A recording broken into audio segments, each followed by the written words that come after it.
Hemshech Ayin Beis, Volume 1, we're middle of chapter 108. Top of page 210, ratio it.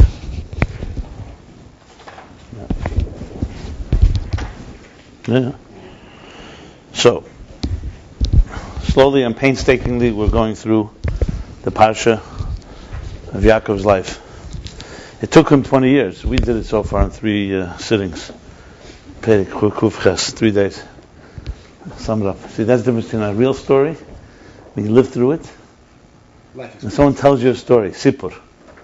They tell you a story in a half hour, an hour.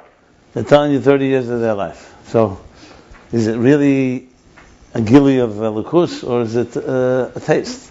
Now we're in the inning of Evan Sapir. Sapir, on the other hand, is obviously far more transparent. I think that's a good example, because even the best story definitely is revealing.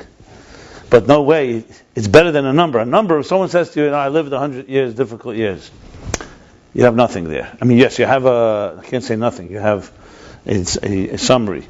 The story tells it more. And Sapir reveals, obviously, Behirus, as he said, transparency. So in the story here, it's really a story of the language of Chassidus, of Keches and Levushim, which are just different ways of how the divine manifests. One is in a form of, like he said, like the body or the faculties, they are both attached and they reveal.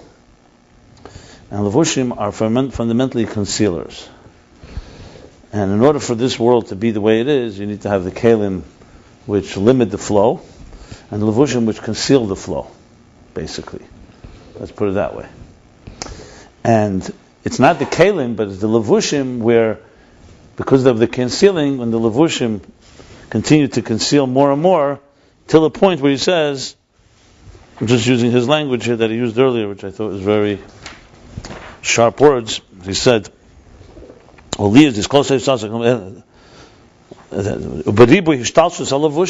end of chapter Kuvav 106.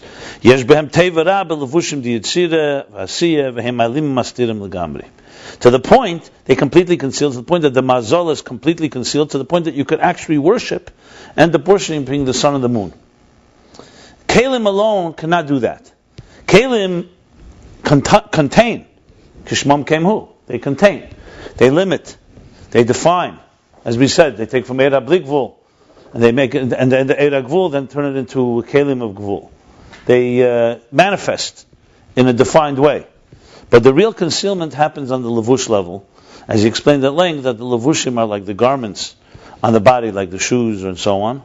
In Ruchni, that's like Chashmal and Sandal, or in Arkesh Chashmal, and that's where the real troubles begin. What did Laban want to do? He didn't just want Levushim, he wanted to intensify the Levushim. So the Mound is basically an exaggerated Levush, to the point that it completely conceals. That he doesn't want to have the divine in his life, he doesn't want to have the bittul and so on. That's the story. That's of course love in the Klippa. Love in the Gedusha, the Levush there is a holy Levush. So Levush there, it's also not a Keli, but it's a Levush, like he says, it can examples to be able to bring from Kesed into Atzilus. But there, as he said, it's Eishes Achkik, it's still the Mahus of Elikus, it's still the same personality of the divine, it's just jumbled up, disorganized letters in order for the flow to. But the goal there is a teacher and a student. On the Mosach, the Parsa, the curtain or the shield or the veil and the cloak, after Atzilus and Briyah is also on its own necessary, but Laban goes and adds more. He wants to build a mound. He builds a mound, a gal, and that gal, as he said, is basically the thing that blocks out all the holiness. And he explained it in detail, that in general it's referring to all the taivas and tainugim of Elam Haza. Now we're talking Lavan, so it's not just a detail, it's either Chochmah de Klippa or Kesed de Klippa. So it's an overall taivas, which what their basic role is to control your life, to control that this is all self-absorbed, and Kedusha is somewhere else. Don't enter my domain, basically. This is the domain of the Nefesh Habamis, essentially, the animal soul. Okay, but one sec. So, for example, okay, one sec. I wanted to just focus on one thing that we learned yesterday. And the counterforce to Laban is obviously you need to have an energy. You can't just have the regular energy that's diminished, because that's exactly what he's taking advantage of. He's taking advantage of concealing the regular energy to the point that it's completely black now. So if you want something to counter Laban, you need to have an air, like he says. That's why I'm going here. Okay, where's the lashon exactly? Well, first let's talk more about his opposition. So his opposition, he doesn't want you to redeem the sparks that fell into existence, embedded in existence. He wants it to remain there. If it was up to Laban, there'd be no power of baal tshuva. There'd be no power to do tshuva. There'd be no power, basically, to elevate sparks in the material world. You want to do ruchnius? Laban will say, go to Atzilus. Go into your domain. Don't not in this world, basically. That's what he says. What's the language there? That ani lo yaver v'imata. I don't come to you. You don't come to me. Basically. It's essentially what's the lashon? Shemayim lashmayim laHashem v'oretz nashim l'bnei Adam in Klippa. That is the type of oz of Hashem. I mean, if you want to put it that way, that God is in a different area.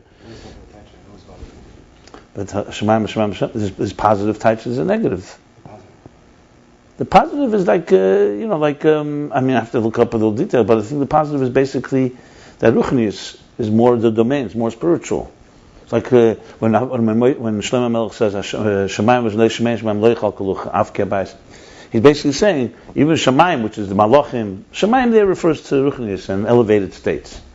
Oretz Nashim L'Bnei Adam means that our job is to refine the world, or something like Terele B'Shamayim type of thing. Gan Eden is not the place for I mean, that's the simplest type, but there's different interpretations. Anyway, okay, so basically. So there's that avoid in this world. He even said that there's a bit of mamat l'mayla through Torah mitzvahs and through tshuva, and then there's mamat l'mayla through tefillah, through davening. What did he say about the high neshamas?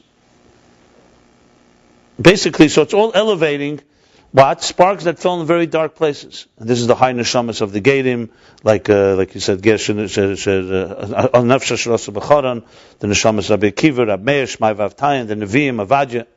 Okay, so all that is the elevations. Kol zeh the teis v'seir v'hamshacha.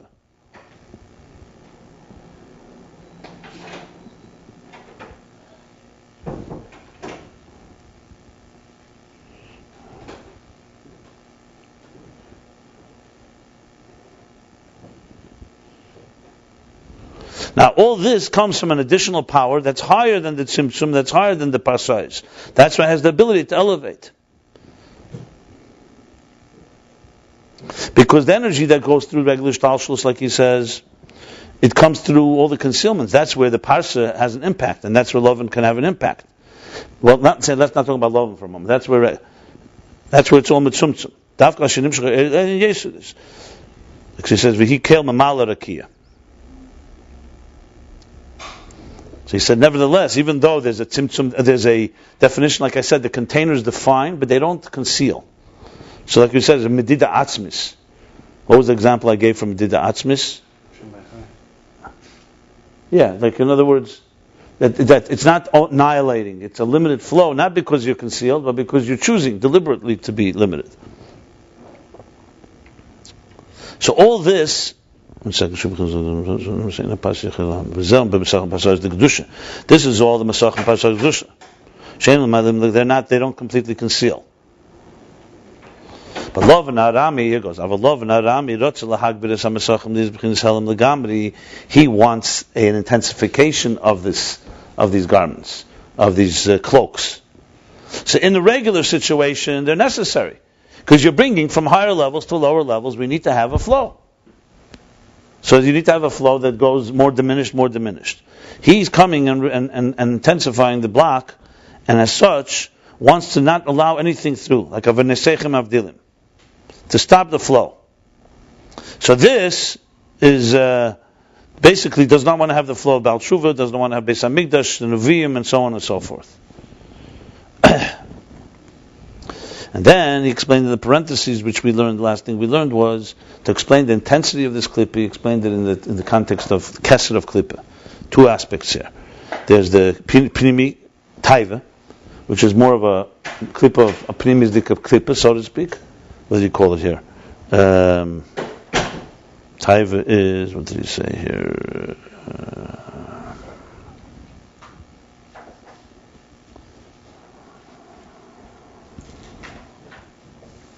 The Taiva begins primi de klipa, and then there's the makifim of klipa. So the darkness and the concealment and the resistance of Laban is such that he wants to block it all out. Anything that is good from the nefesh. Basically, we discussed addiction, the idea of annihilating one's self-destructive nature. So Taiva and Kovid. So he said Taiva is primi de klipa. I just wanted to see one thing. Is Tanugim Gashim Avbem? So that's all Kamakiv de klipa.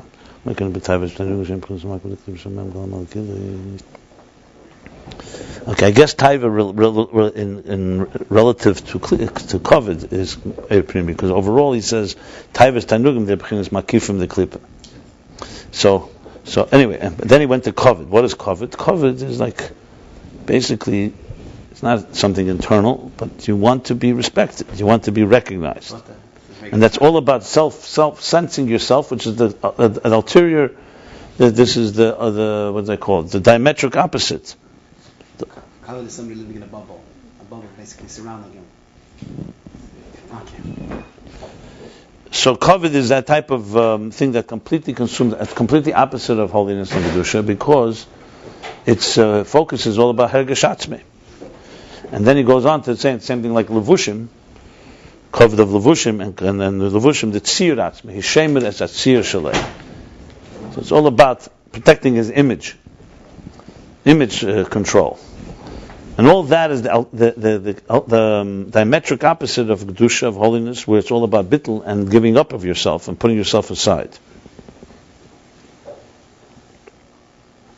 And all this comes through Laban, which is where we're up to right now. I just wanted to, just 1 second before, I know you want to ask me something, I just wanted to one thing, just check one thing up.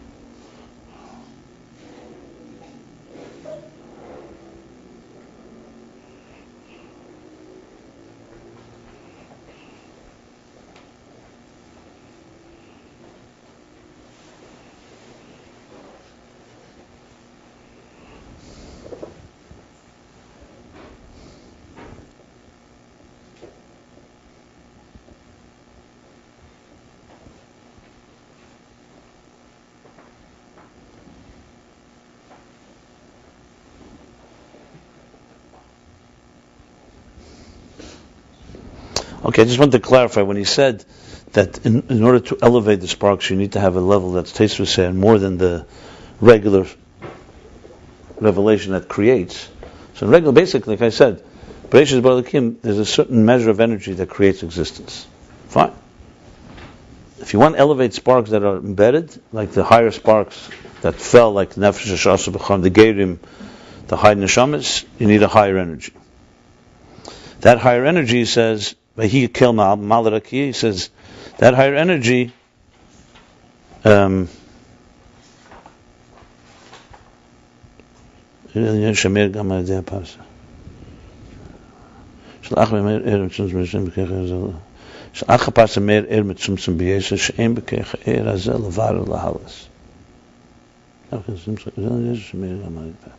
yeah, because the regular parsois of Ishtalshalos, we're not talking Laban now. Conceal. So if you want to get something that is embedded, you need to have something that's higher than that the Pasha did not conceal. So that's an additional energy. That's like Matan Teda. That's like a special power. Fine.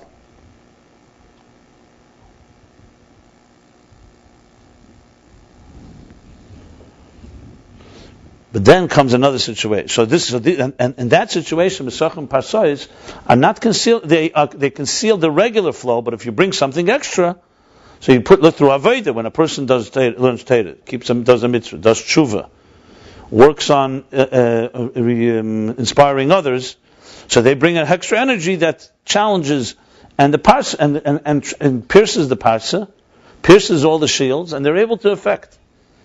That's fine. Because that's still Masach and Pasayas of Kedusha. That don't conceal completely. So they allow an abundant air. For example, if those parsayos were really total concealers, they wouldn't allow Matan Torah to happen. So they don't cause a higher revelation, but they also don't block one because a higher revelation is able to pierce them. So in other words, basically put like this, if you're teaching students, so there's a regular flow, and it gets diminished to the students that are of lower level. But from time to time, a teacher has to go and infuse it with a higher level because he really wants to get a student out of his blocked place. So you have to go even deeper. Fine. So he needs to dig deeper, and that deeper pierces even the regular shield or the regular cloaks and veils than the regular flow.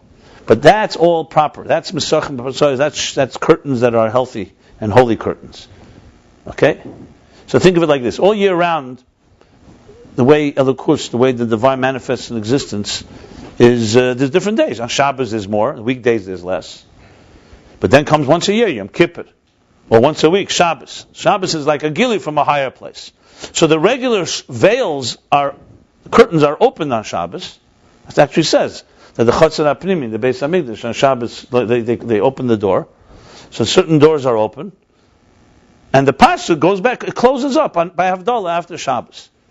So there's no battle going on. It's the way the world should work. There are days that are more revelation, days less revelation. The higher revelation is able to pierce the parsa, the curtain that is usually closed. But now that's a healthy process of curtains. So you have curtains that are healthy.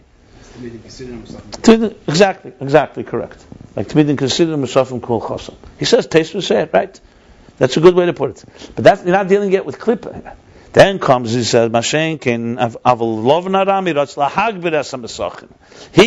that's not enough for him. He wants, Chayil comes, the weekday comes, no, I want to close the door. I don't want anything piercing here. So he wants to block the Musafim basically from coming in. And that's essentially, he wants to block that flow. That's why he wants to block the Baal Tshuva. He wants to block the Baal Tshuva movement. The Giluyim that come from higher places, yeah. And the Klippa, Laban, well, let's put it this way. As I told you once, I once was speaking for a group, and I made a misnagd joke, used the word misnagd, and I was speaking about, actually, ironically, about unconditional love. So a guy gets up, he says, your talk was very good. I loved it. I'm what you would call a misnagd. So you love everybody but misnagdim, based on your story.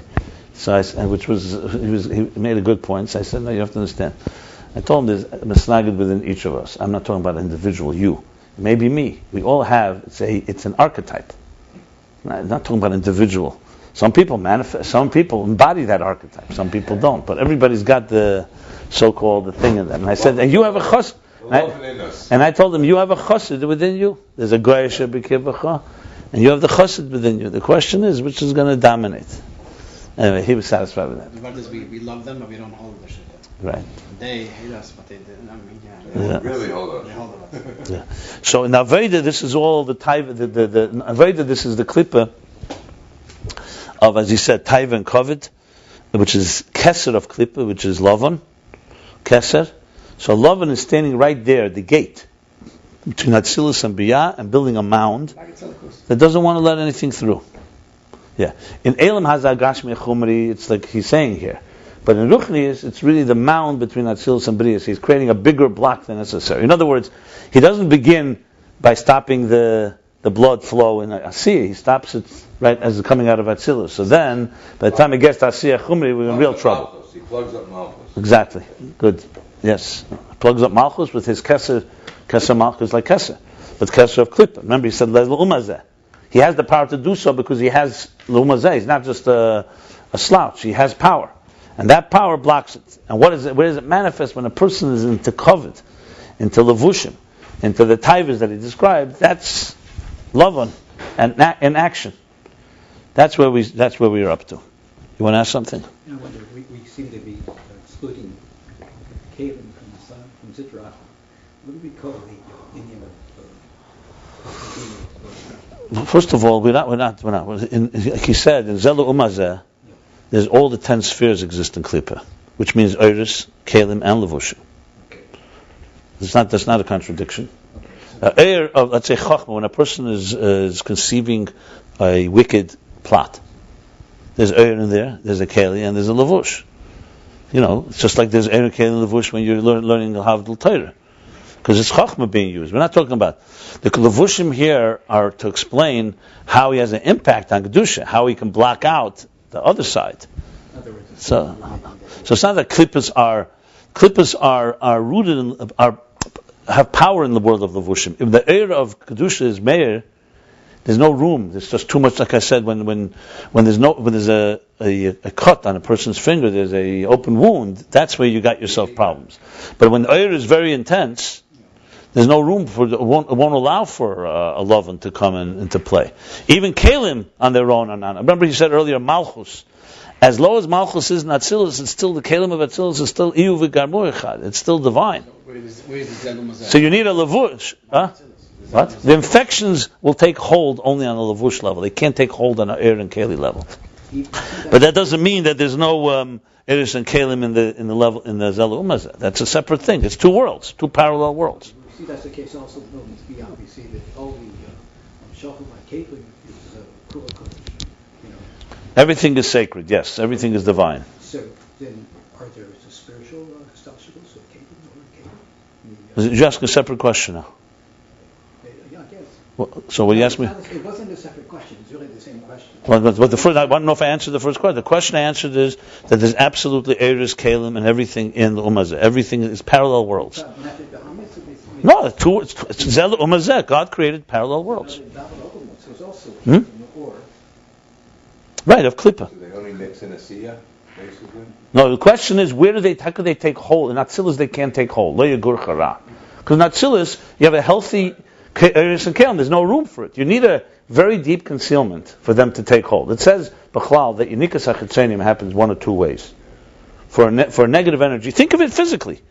Why don't infections take hold in a very healthy person? Because everything is intact.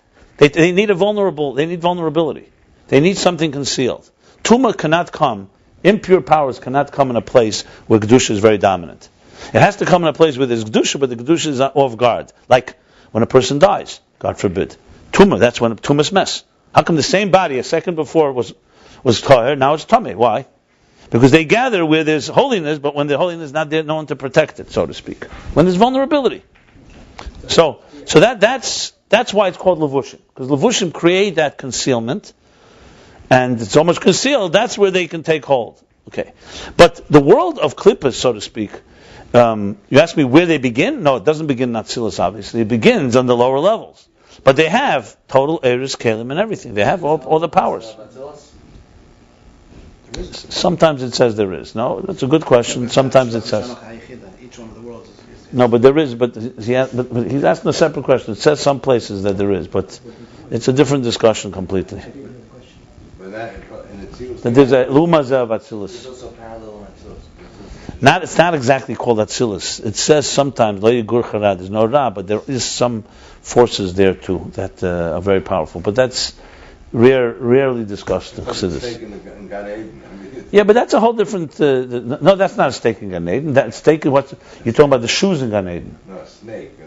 The snake in Gan Eden. Gan Eden is generally Bri or Yetzirah. Gan Eden is not Atzilus. But anyway, the point I'm making here is that there's Zembel Umazeh. That's another question you could ask. If there's Zelu Umazeh, is there Zelu Umazeh to Erein Sof Lifnei Atzimtzum? There's no level like that, but there's a power that can be so dominant like that power. Yeah. If you, but it's not Lifnei Atzimtzum. The Zelu Umazeh doesn't mean they have to be in the same area. If it's Lifnei Atzimtzum, means a person is completely the God. The Zelu Umazeh would be a person who's completely consumed with themselves. But that's on a very low level. They're not.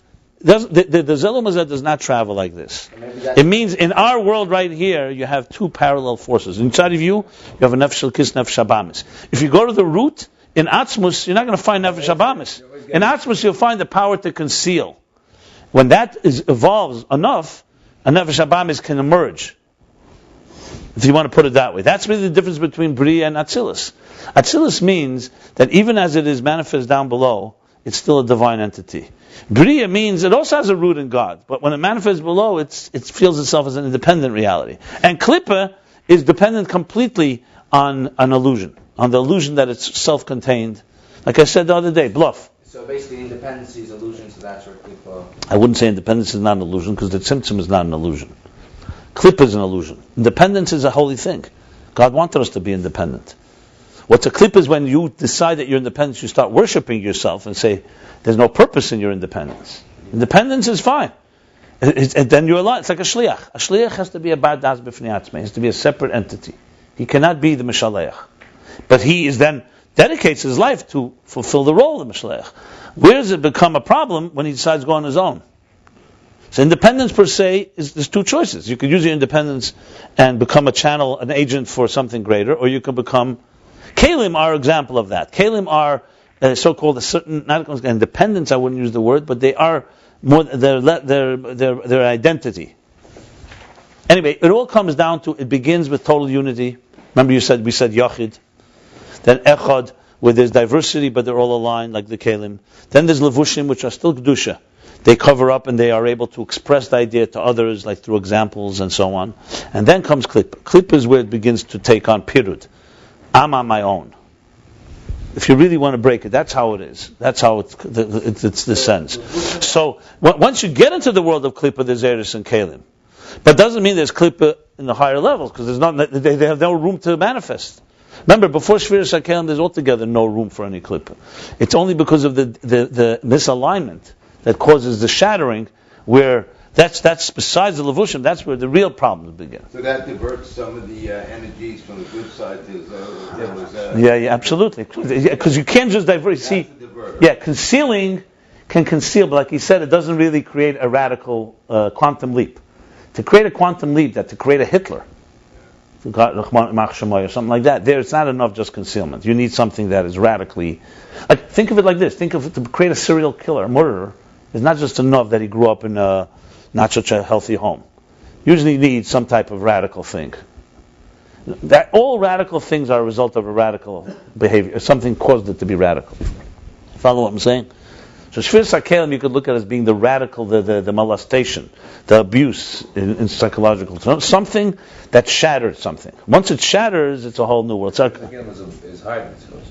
Yeah, I'm talking about the root of it. That something was imbalanced and it caused a plot. Something shattered. Anyway, go on. You wanted to ask a follow-up.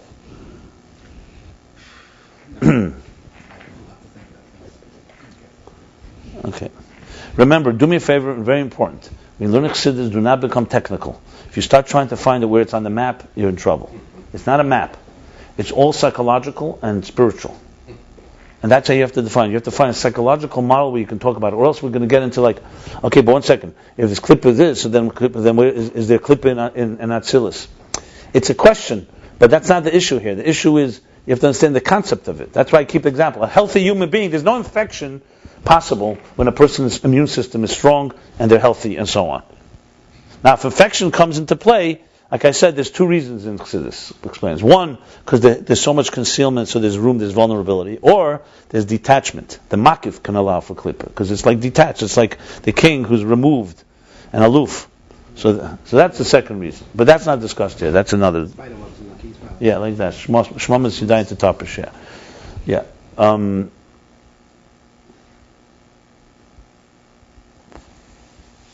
Okay. I'm trying to find it, but I remember he said the Tzanias Akalim, that is Levushim. That's the same. Yeah, absolutely. I know exactly what it is. So it's not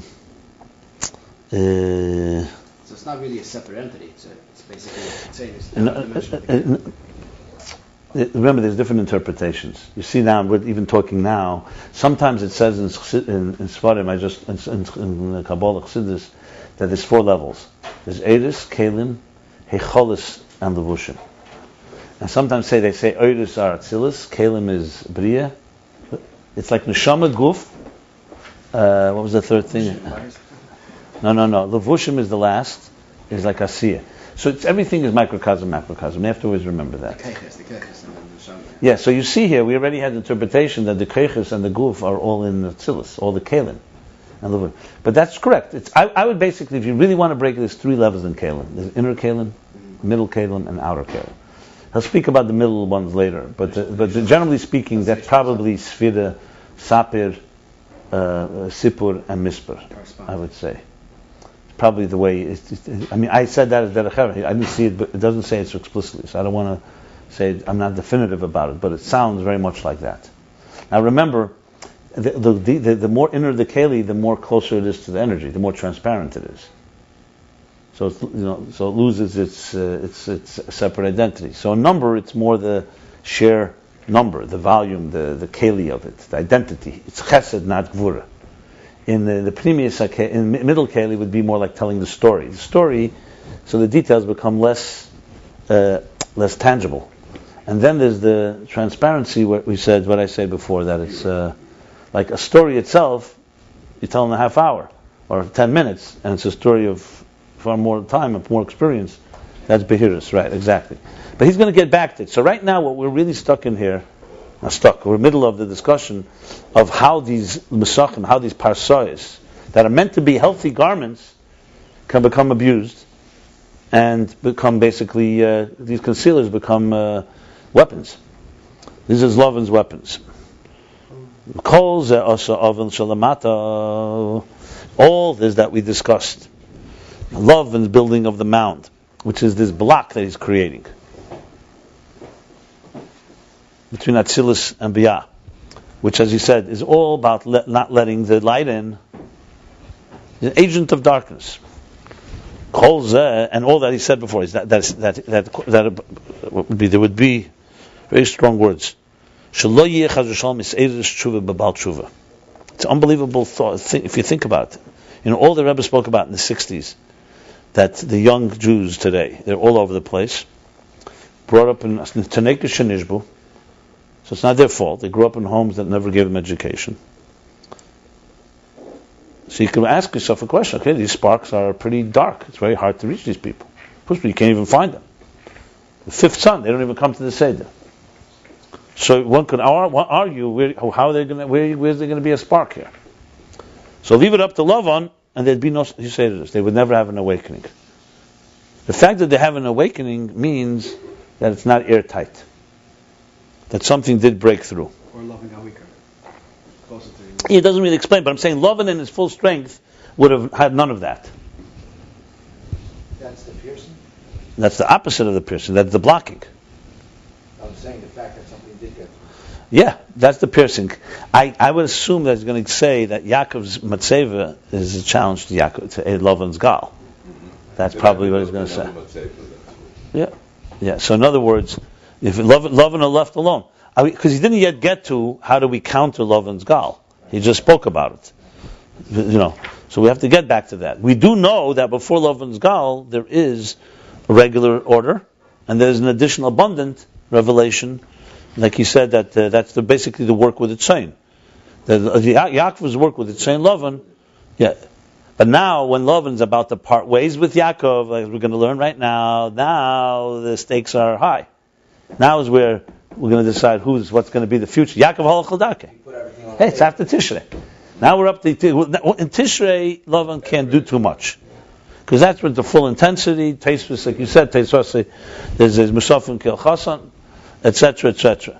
So now you have a lot of energy. Now comes the winter months, the cold winter months where it's getting more concealed, and you're going to look like the Koshalai Predaskim. Now you're on your own, so to speak. So that's what he's going to say here. The cause also Laban Shalamata, all this Laban did, building the Gal, blocking it all. When did he do this? He didn't do it before Yaakov started his Aveda. He's doing it now when Yaakov's going back home.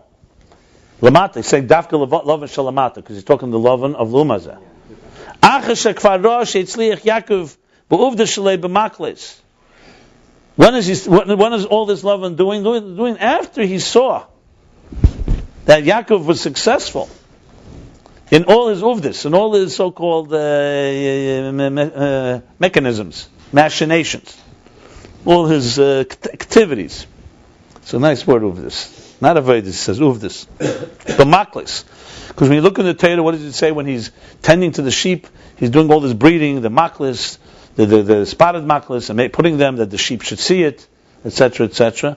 When he saw that he was matzliach in this, and of course physically the matzlacha was that he said, based on that, the sheep that are like this will go over to me, these sheep will be yours. It was a whole transaction. In Aveda Ruchnis we learned what it was. It's akudim nekudim vrudim. Yaakov was creating a flow of energy. Like he said, all the energies were coming through Yaakov. Both what he called, I like that, Tmidin Kisidran and Musafim Kil Chasam. Both the so-called regular flow of energy should be healthy, and also the extra flows. So when Laban saw such success, that Yaakov knows what he's doing, now he's a dangerous adversary. He was in the summer clothes. He was the Rebbe. Yeah, exactly right. He's the Rebbe of the times. He saw what this Rebbe was doing. Shehim shebechin Hashem mad tikun gam b'tzein Laban. This is that he was mamshich. What the ma of tikun? What's the ma of tikun? Bittul. He said bittul is the main thing. Ma of tikun is opposed to ban behema. In the chain of Laban, the nega. So now he's talking according to the second interpretation, not Lavan libun, the sherish Lavan elyon.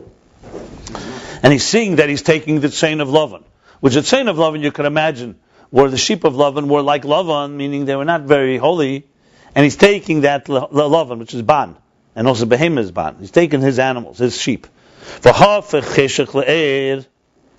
And he's transforming the darkness to light. More than just the regular flow. This is important here because remember there's no gal yet. So here not only is Yaakov doing the right thing, he's also transforming the world. Like if he wasn't transforming the world, he'd say, okay, you know what, you want to be a Shem B'Torah Mitzvah, it's fine, don't bother me. But you're coming now in my territory, you're taking my chain, my sheep, and you're being successful in transforming it more than the regular measure. In other words, you're taking chayil and you're making it kaddish. Essentially, you're taking the mundane, you're sanctifying it. U'kamosh like it says, Vayifritz Ishmael. That the man was Vayifritz. He was Vayifritz. He was very successful, basically. Vayifritz also means like abundance, in a positive way, like aris from akbalas. But the actual text by Yifritz Ish Ma'id means more. Also, it says it by by him it says Vitzliach Ish Ma'id by Yosef. By Yifritz Ish Ma'id means that the animals basically multiplied, eat wealth. The Mekola, so this is all he's taken. This is all still what Lavan is seeing, and the pasuk says the Mekola Shalavinu Asay. Asa. The children, the family of Laban, saying everything you took is all from our father, Laban. So in other words, you took his, and with that you were successful. It's his investment. It's his livestock. Shabir mitzain Laban denega. All this demonstrates that he was refining the sheep of Laban of nega. And let's continue on. Vehaven, and he understood. So if Yaakov baal elam atikin l'sakan l'sakol menega debiyah sheyuchel batzilas. See, Laban was no idiot. He said, from them to verstehen, if he saw what Yaakov was able to do till now, this is a very and powerful piece. From what he saw Yaakov was able to do till now, the Rebbe was able to do till now, he realized, so if he that based on this, Going on this rate. Yeah, going with this type of personality, he's got real, Yochel Yaakov, Baal Elam Atikon, that Yaakov, the owner, so to speak, the Baal of world of Atzilus, he's not just in Atzilus, he's a Baal Elam Atikon. This is, by the way, Lashon of the Mittler Rebbe, all this. It's very poetic. The Sakun al-Halis, that he can repair and elevate, Akol Meneged de Biyah. Everything from the translucent klippa of Biyah, Sheyuchel Ba'atzilus. Not just what he did till now. So in other words, he's not just, he's on a roll. Not just that he did it till now, that he transformed it, saying that if you leave him on his own, Yaakov is going to change the world. Basically. Snowball effect. Yeah. That's a very dangerous guy. Right? This is already trouble. So now, like it will be in the future, what does it say? All the nations then will be transformed, Safa Bruda, speak one language, a clear language. Bruda, interesting, it seems like Behirus, like, a Klarkite. Shiyavur Hakol, everything will be refined. This is still, you see, my sing-song is still one that calls it also Lavan. All this Lavan did because he saw all this. He saw what Yaakov was capable of, so he decided, enough is enough. I'm building a mound, and that's it. I'm building a mountain here. I'm not going to let this go on. It's a nice way to explain Lavan. This speaks Parsha, no? Is it better? Lavan Arami, the troublemaker. 1 second. Is it better to skip the... How long is it? It's all 6 lines to the He bottom. calls them no-go. 6 lines to the bottom. Just He calls finish them off and no-go. go He back to doesn't the... call them, Because it's like a continuation. We could do that either way. I don't care. That's the difference. I'll go back in a moment. Yeah. If you want to skip the parentheses just to see the end of it, then we'll go back to parentheses. Let's try it out. Experiment. Not my style, but we'll. Out of Abbas Yisrael, I'll It's a flow, that's why. I know what's happening. I don't think. we'll go back. Trust Let me me. put it there. Put it at the end of the sentence. If you want. He wants us to read it here. You guys fight it out. I'm not getting involved. I need to be on everybody's good side here. Over here. Okay, let's try it. Dr. Lang. Doctor. Abbas Yisrael will help us Only understand. found the place. Now you tell me after that. I thought it was.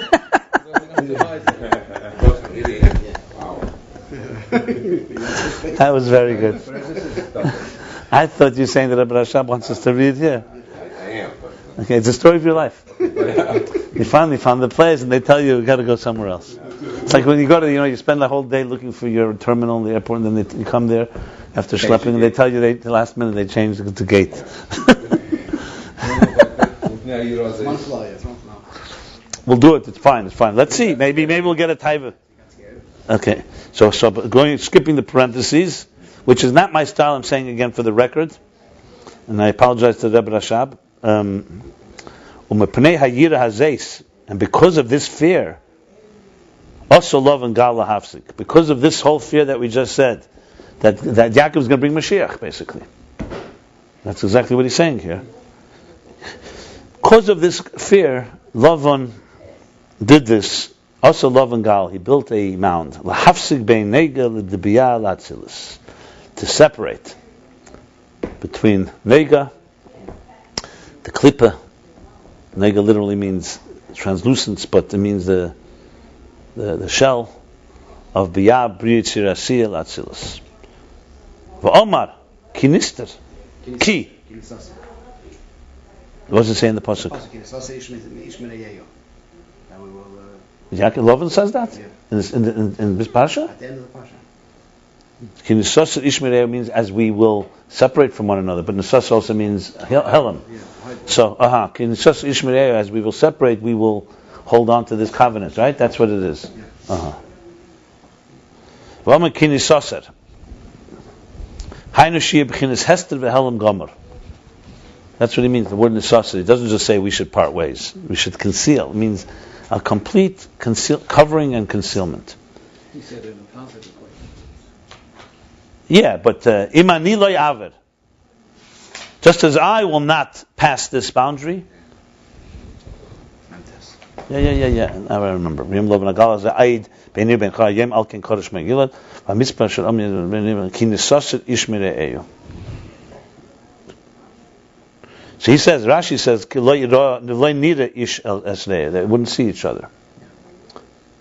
Which means as they go their different ways. Then he continues. He says, that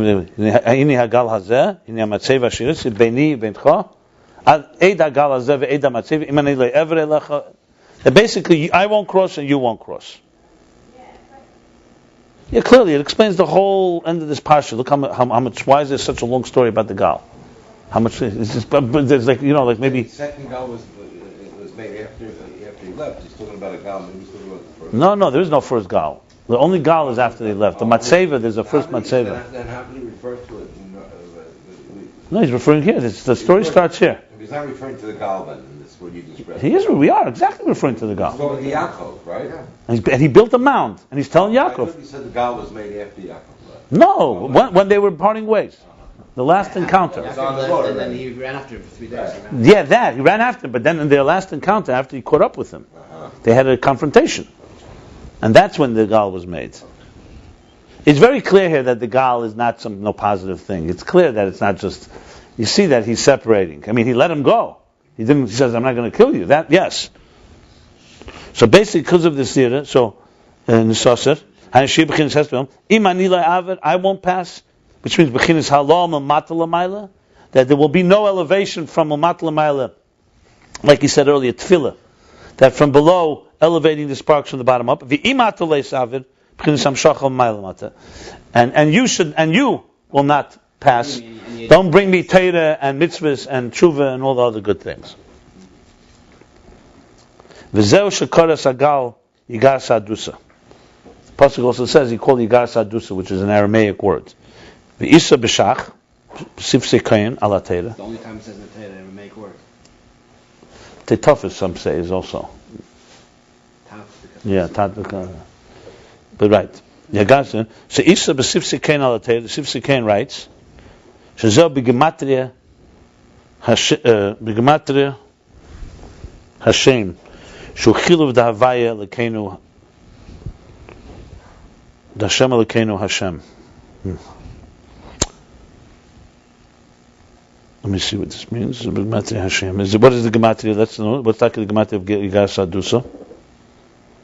Anyone's good at this? 213, 513.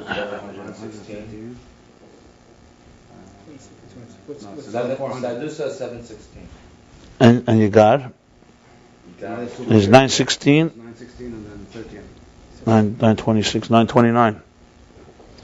And Chiluf Havayda, I have to look up this next second. Shazel b'gematria Hashem, shu Chiluf da Hashem, Elokeinu Hashem. What does a chiluf mean? A Chiluf is when you reverse letters, like, Ad Bash or something. But I'm not sure how the Chiluf works here. Yud Kevovke. Yud could be Reish. Well, the bottom line, it adds up. I want to look at it inside. I don't want to say anything.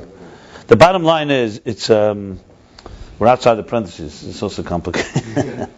That's a gematria of the name of Hashem. But what does it have to do with Laban? Laban is trying to block it. Aha. Not that he wants the divine revelation. He wants the chiluf. Because generally speaking, when every letters are chiluf and tmura, chiluf is exchange. The difference in chilufim and tfuras. Chilufim are replace. Chiluf is a replace. You like tmura is exchange. Like the like aleph, right? Aleph and taf. Chiluf is not when it's like that. Chiluf is when you actually a certain letter is replaced by a different letter. Like an ayin and an aleph. Yeah, like that. So bottom line is the word is like this. When these letters are revealed, Yud Kei Vav Kei, it's divine revelation. When they're in a chiluf Torah, it's already concealed. A gematria is obviously the most concealed because it's completely only the number. But so he's saying that he wanted Hanashim Kemei of Lavan, the space v'achizase and his grasp is the chilufim mitfuris. That's why he said Yigar Sadus. He said it not in Hebrew. He said it in Aramaic. He said, in other words, he wants to have a replacement. He doesn't want to have the divine revelation. So what's that? Shahu inyan Hashem Elokeinu Hashem Echad. Yeah, it's Hashem Elokeinu Hashem. That's for sure. Hashem Elokeinu Hashem Echad and Shema. So probably the chiluf of Hashem Elokeinu Hashem. That's the gematria. I have to look up what that chiluf is. I'm not sure what the chiluf Hashem Elokeinu Hashem. Anyway, so what is this? Shahu inyan halavushim hamasachim shekol shenyan mulahastir. This is generally are the garments and the veils, the curtains, whose general in Yonim, their general role is to conceal. And he wanted even a more increasing concealment canal, as we discussed earlier.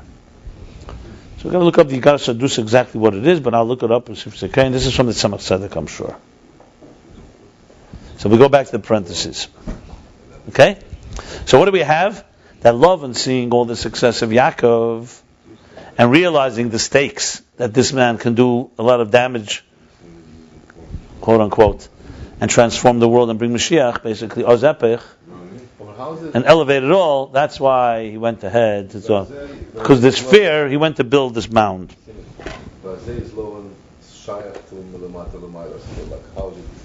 He doesn't want. That's what he doesn't want. The Biyah has sparks in it. No. Biyah has sparks in it. We learned before that in this world there's sparks. You elevate them through davening. He doesn't want that elevation to take place. Oh, but he still wants the highest. That's a separate issue, but that's not relevant. He's talking here that I will not cross to you means that nothing from my domain will cross to you. I don't want you to elevate these sparks. We're not talking what you're saying. You're going. That's another issue. That he wants the energy and doesn't want that. That's a given. But here he's specifically speaking about the two. There's two ways that the sparks of this world are connected to God. Mamay lamata, you go. Yaakov goes and gathers them. That's what he said earlier. Torah and mitzvahs, you do a mitzvah. Even tshuva, I think he called mamay lamata. Why is that called mamay lamata? Tachlis, the person has to do it. What? Because relative to tefillah, on the other hand, goes into the world and elevates the sparks. We're initiating everything. That's not the point here. The point is how you initiate. You initiate it. When you learn Torah, you're learning something, and the learning is elevating. When you're davening, you're actually taking the world, and it's like bringing a carbon. It's the difference between bringing a carbon or drawing down energy. I think he said before that tshuva, for some reason, let me just see this a second.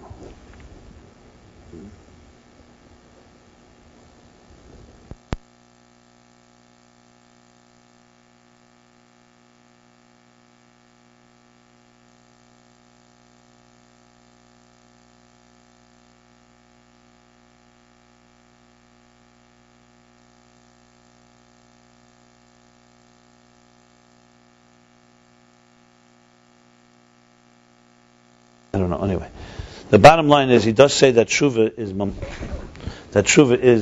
lamata, whatever reason, and tefillah is mamat lamayla. So he doesn't want any of that. He doesn't want Laban doesn't want either of them. Basically, he wants to hold on to those sparks. I don't know if that's the word here. The word is he wants to be self-absorbed and interested in his own power. Yeah, absolutely. Then now we go back to the parentheses. So what does the parentheses say? We go back to the parentheses, which says the following. So it's the middle of the discussion of how will be lost love. When Mashiach comes, there'll be this transformation that Laban is concerned with because Yaakov is able to do it. So here he goes. V'yesh leimer. So he's breaking it down more specifically. Remember, I just want to say this before we read it inside. It's very important because it's a picture that constantly repeats itself here. You know, I'm just going to use an example in our own personal lives, and then we'll apply it to here. A child is born in this world. With God's blessing, the child is healthy, and everything is aligned, right? Then the child begins to breathe in the toxins of the material world, and begins to be impacted by mortal parents and flawed human beings, and starts having experiences in a very broken world. And the child begins to see, people lie, duplicity, all the pains of this world. Hopefully it comes slowly, but at some point, everybody loses their innocence to some extent. And then you have to deal with a broken world, or a broken person. Because we all have our challenges that were shaped as we experience life. And we are no longer that pure child that was born that was exactly what we call Tzalmeinu Kidmuseinu. Exactly the way God envisioned it. Everybody relates to what I've said so far. Now the problem is we're on this side of the parsha, which means it's hard to see how we were then. We already see ourselves from the perspective where you are today. But from your behavior, you can figure out, Yidiyas Achiv, Yidiyas Ashlila, you can extrapolate to say, okay, something's not working, let me figure out what it is. And our goal, of course, with the Torah, is to realign ourselves to what God wants of us. But we have to know we're living in a world full of challenges. Besides, even in the healthiest environment, there's a big tzimtzum addition, there's a lot of concealment. That doesn't make it easy to find your way in this world, and especially to know what is your destiny, what you're calling. Okay. I'm using a simple personal example because it'll help understand the whole context here. Now, we all make our mistakes. Once you make mistakes, a new series, a new chapter opens up. What do you do about a mistake? Many people just repeat mistakes, and mistakes lead to more mistakes. Then they cover up the mistakes, and then they go into denial, say it's not really a mistake, or not really this, and just blame somebody else. So the whole mess that everybody, in their different ways, are involved in. And it's hard sometimes to find what's the real truth. We're also subjective. Avos atzmei. We love ourselves, so we're not easily receptive and open to an objective reality. We have our comfort zones, we're our status quo. We're not ready to. But then a person comes and brings himself and says, you know what, something's not going well. I need to have additional strength, and they do tshuva. When I mean tshuva, I mean in the broadest sense of the word. Tshuva means here that they get themselves together and they fix the situation. Which means that they have to dig deeper to heal. In physical terms, it means an illness. A person has an illness or a spiritual illness. To fix an illness, you can't just rely on the regular. You need to have an additional strength. And that's our lives. There's the lives that we live, our regular lives, which is far from perfect. And then there's extreme situations, and hopefully we are able to repair and fix. Mashiach, or Geula, in a personal terms, means Geula Pratis, when you completely align to what God wants you to be, and you regain that health, and in a way even stronger than it originally became, because there's a purpose for this. Even the concealments, and even the distortions, were all made in order to bring out your deeper strengths, and in order for you to make a dira b'tachteim, to transform your situation from darkness to light. The story of Yaakov in Choron is exactly that. It's our story. Erech Chaim says, "V'yetzi Yaakov Be'er Sheva v'yelech Charona," is the story of every neshama. Goes from Be'er Sheva, is the Shiva Midas of Atzilus, Sheva, and goes to Choron, which is Charein Af, wrath. It's a place of Helam and Laban, and we have to deal with cunning people, with liars, with corruption, and exactly what Yaakov deals with. Like he says, 20 years I ate, I didn't sleep, I ate, the whole thing. Yeah. But that's where he builds the Shvatim. Yaakov's greatness happens in Choron, not in Eretz Yisrael. In Choron he builds all the Shvatim except Binyamin are born there. So the whole Klal Yisrael is born there, out of the darkness. And he takes the Birut Sein, as we said, the whole Hamshachas of Seder Shlashos, all happen in Choron. And then he's ready for Shafti B'Shalom, he's ready to go back to the Geula, basically. He was ready for Mashiach now. Of course, Conceal of Rugze Shalesav, it's not so simple, we're not ready yet. But the story is one of exactly that. You begin a life of pure life. Then you have to deal with an Esav, you have to run for your life. Then you have to deal with a Laban. Then you have to deal with all the challenges. But those challenges bring out the best in you and have the power to transform. That's the story of Yaakov, the story of all of our lives. No, I'm talking about Vayishlach when he comes back. The Conceal of Rugze Shel Yosef. The Rashi there, Bikish Yaakov Leishav B'Shalva. Yeah, there's the Dina in between as well. I didn't spell out every tzara he had. But you want to be complete, yeah. So Yaakov is far more a story of our lives than Avram and Yitzchak. Avram and Yitzchak are also have lessons, and they also we Ma'aseh Avasim Labanim. But Yaakov is far more. That's why Yaakov says later to Parei, "How long did you live?" He said, "I lived short and difficult years." 147 is not so short, but relative to 175, 180 of Avram and Yitzchak, it's short. But more importantly, Be'echus, no one suffered like him. He had to deal with his sons, to deal with Esau, to deal with Lavan, to deal with his Yosef being sold 22 years, etc., etc. Mitzrayim. So bottom line is, let's take it now back to Kriya Salem. Everything is Ma'ilum Cotton Zahad. Everything is microcosm, macrocosm. The world is exactly the same, where the world is created like a newborn child.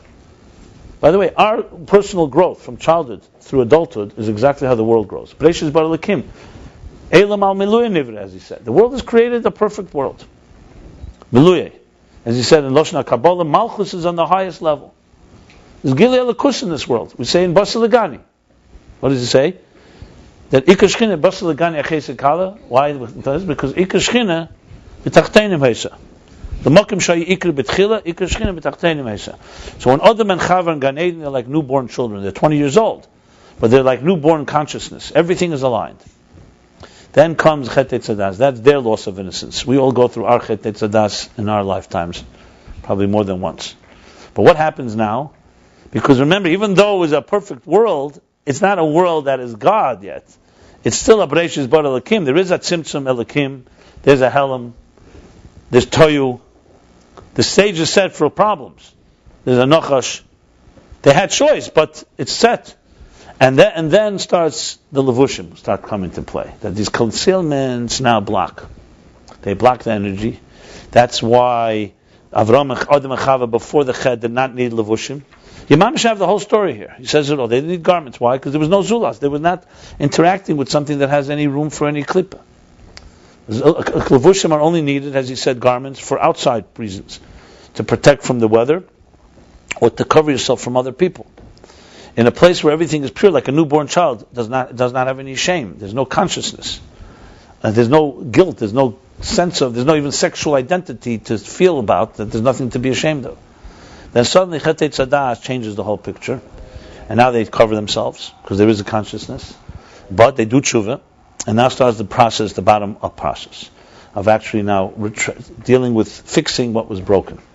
And here you need more keiches. You need more energy. You can't just go back to Breishis Bara Lakim because now you've fallen. So you need more strength. That's why comes Avram and Yitzchak, Yaakov. Then comes Matan Torah. Matan Torah gives power. El Yenim Rerdu Lamata. But by B'chilas Habriya, it says there was a Gzeira. There was a split. That which was above stayed above. That which was below. Ruchnius and God, matter and spirit could not meet. But that doesn't mean the world was not an aligned world. The world was aligned. Think of it like animals. Animals living in this world never defy God's will, but they also don't elevate anything. But in order to elevate, you need to have, like he says, l'mayla min hamida. You need to have an energy l'mayla min hamida. So we have special keiches.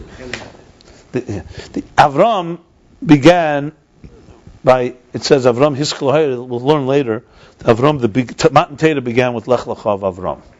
He began the Matan Torah Keach. Yaakov, we learned before, was the Tchilas HaMshacha. Remember, we said Yisrei, that Yisrei was able to be transformed by Moshe Rabbeinu. Yisrei wanted the same thing, Laban. He was like Laban. He was Kesser of Klippa, that's what he said. Chochm of Klippa, rather, I'm sorry.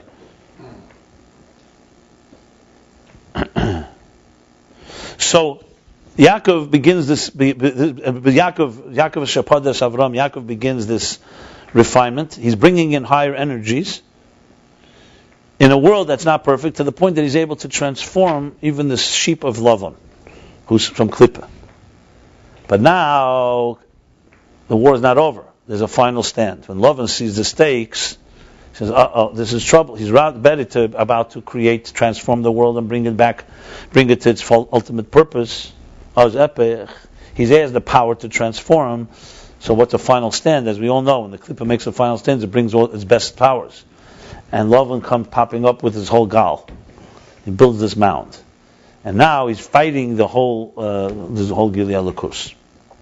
So essentially what we have here is the story of, as I said, a regular flow of godliness in the world, an extra flow to help repair, and then you have the Menagid that blocks it all and tries to stop it.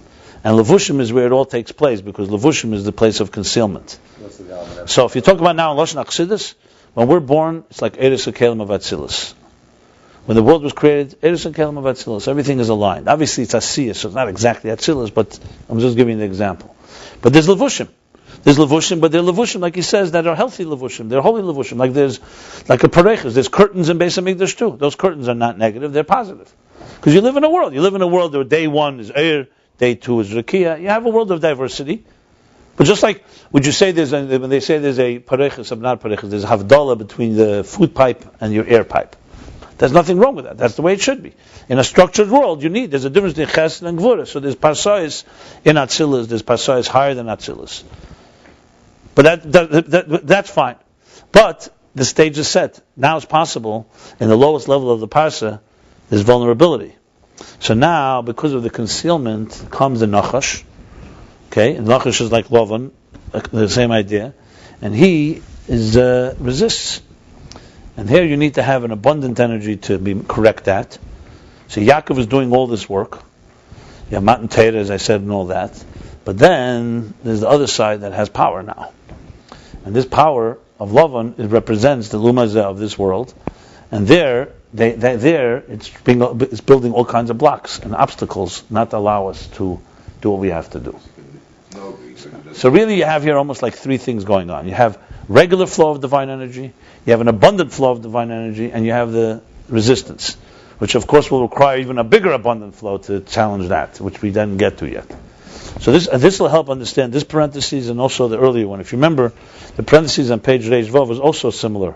We spoke about Matan Teir, but Tchilas Sabri, he said that Yaakov, I'm explaining because if you remember that at the bottom of page 206, he said, the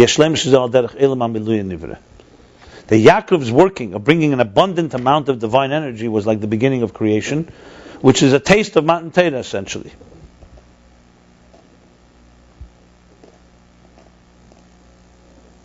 And then afterwards, in a way you could say that when Yaakov was doing with the sheep, the 20 years, Laban probably would not have had the power to build a gal then. Because Yaakov then was at his full intensity. He was not vulnerable at all. He was very strong, he was building it and all that. And he was bringing a real Gilei Elikus. It's when he's leaving. I guess he's not in the middle of the Aveda now anymore. That's what it appears a little here. That's when Laban is able to, it's almost like with Yaakov fighting later the Malach of Esav. By night he could fight. But yeah, when he's vulnerable. They can't do it by day. By day the Malach says he has to leave.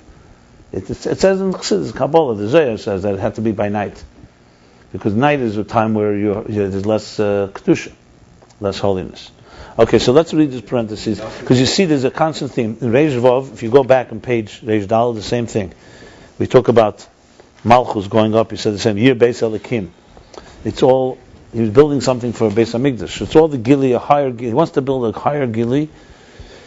So it's regular flow, abundant flow. Laban is disturbed by that. I would even say further that if Yaakov was not interested in transforming, he was just he was a regular Frumayid from any religious community, he wouldn't bother him. The problem was he was going to transform, he was going to change the world. And he wanted to bring a higher level of elikus. That's the thing. That's clear. Because that's where he's threatened. As you know. Okay, so now the parenthesis.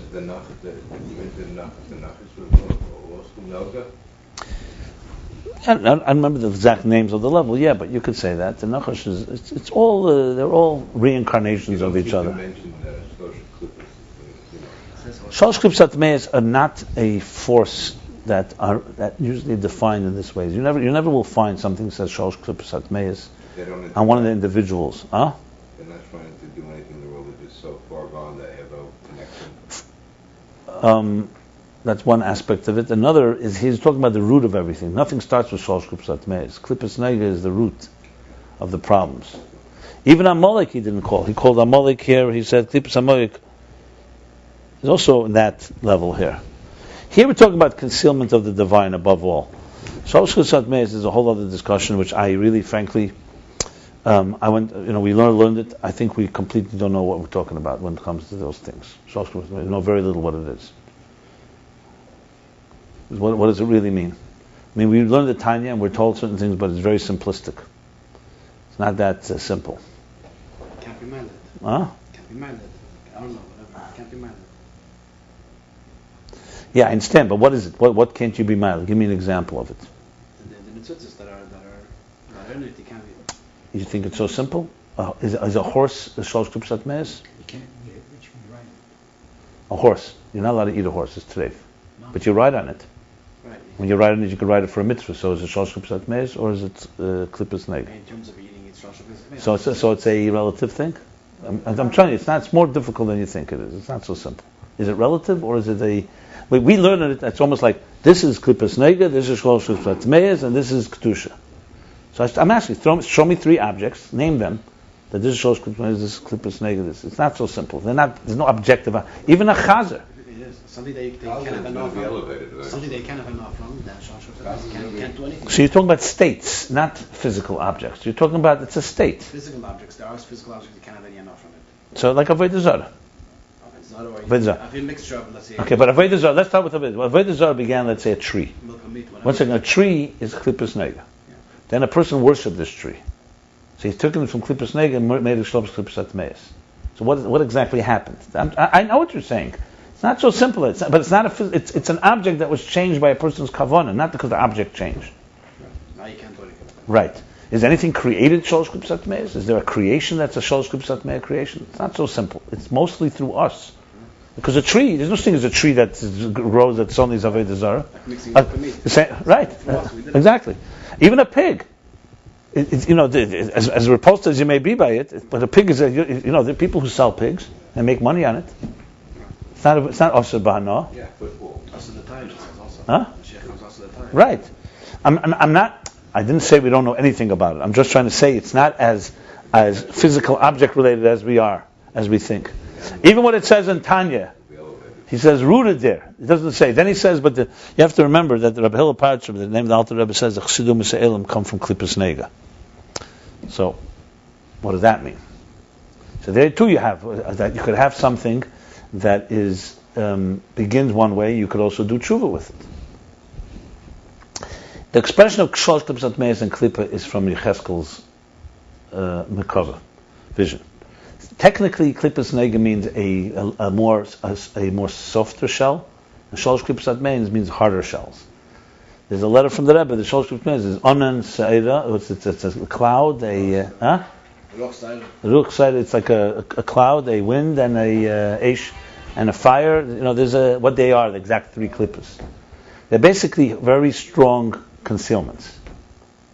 So generally, that's the definition. If you want the ruchnis of it, it's really a state where something was done that concealed it so deeply you can't go there to elevate the sparks. That's really what it comes to. Osir v'kosher b'yidei chetzenim. That's the way he says it. So let's say like that. Somebody worshipped a tree or a stone and turned it into a Avodah Zarah. So that's not a place you can go to sparks. Beis Zainus, a place of prostitution. A place of anything that has been by human beings so-called defiled.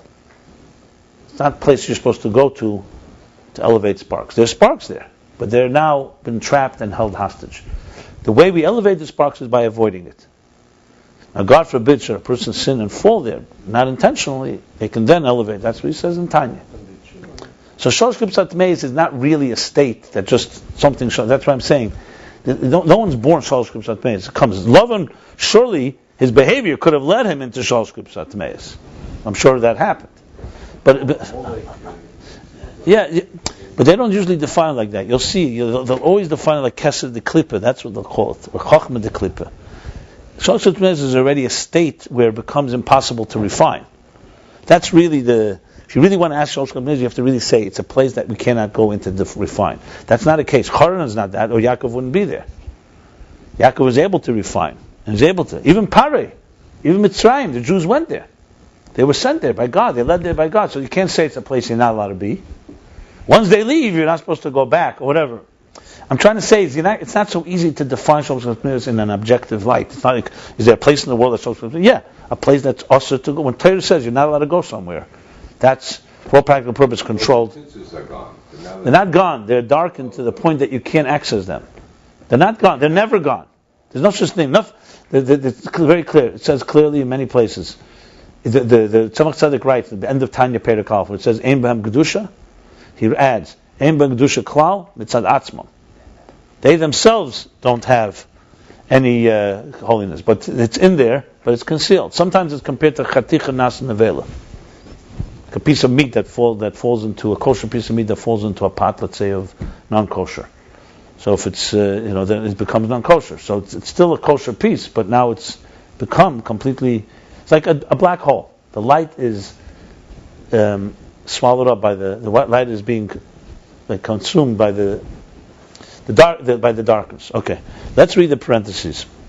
V'yesh leimar. So now we're talking about Yaakov is able to repair the whole world to the point like it will be l'asad love, will there be transformation. Now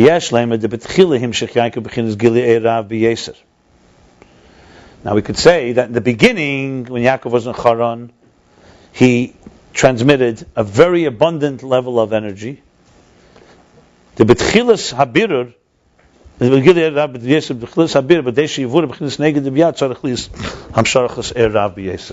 is what I said before. When he came to Haran and he's dealing with such a crass place, the first thing is you need to have an abundance of energy to counter this. It's like the first time you come on a shlichus somewhere and the place is completely dark and God-forsaken. So you have to just like Chanukas Habayis. You just make a big party, and just to break through Pasach. You break through and just have something. We're here to bring some godliness to this place. So that's what Yaakov did first. And he gives the example, Kamei b'Matan Torah. Like Matan Torah, the Ksiv Vayered Hashem HaSinai. And this is like a similar to Matan Torah. You understood what I just said? You know the kinds of Chanukas Habayis? Chassidus bring back Chanukas Habayis when let's say you open a new house, a new shul, a new structure, a new building, you make a whole party. Why do you make a party? Because you give kayach. It's like when you bring a child to school the first day. And I'm feeling that kind. What do? What you're doing is you're to launch it. I mean, in the secular language they call it Christianing it. But when you launch something, you always do it with abundant strength to make it, like to send someone off. You always give them more kayach, more power. So that's where Yaakov came. It was a welcoming party. I'm here. I'm the shliach sent by God to Choron. Is there any shliach in Choron, by the way? Is there anything like Choron.com? Huh? Where is Choron.com? Choron is somewhere in Syria, I think. Syria, Iraq. There's a place Choron. There's a bunch of Jews. Any shluchim there? Jews there. Anybody want to go? If there's Jews, there's It's your territory. Head state. You'll be a head of state. You'll be a head of country. Oh. No. First, there's no Jews there. That'd be cool.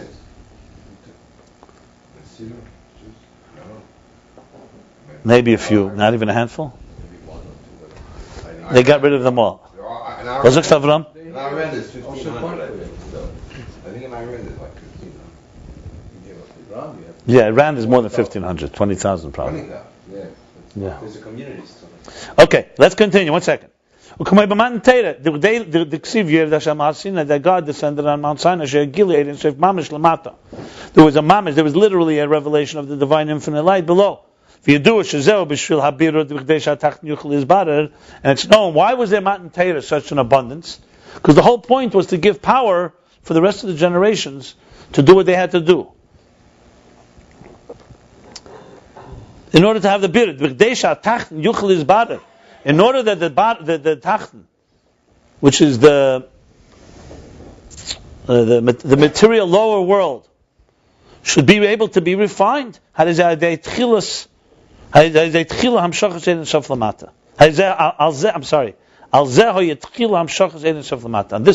there was the beginning, a transmission like a strong surge, a strong infusion of divine power below. We say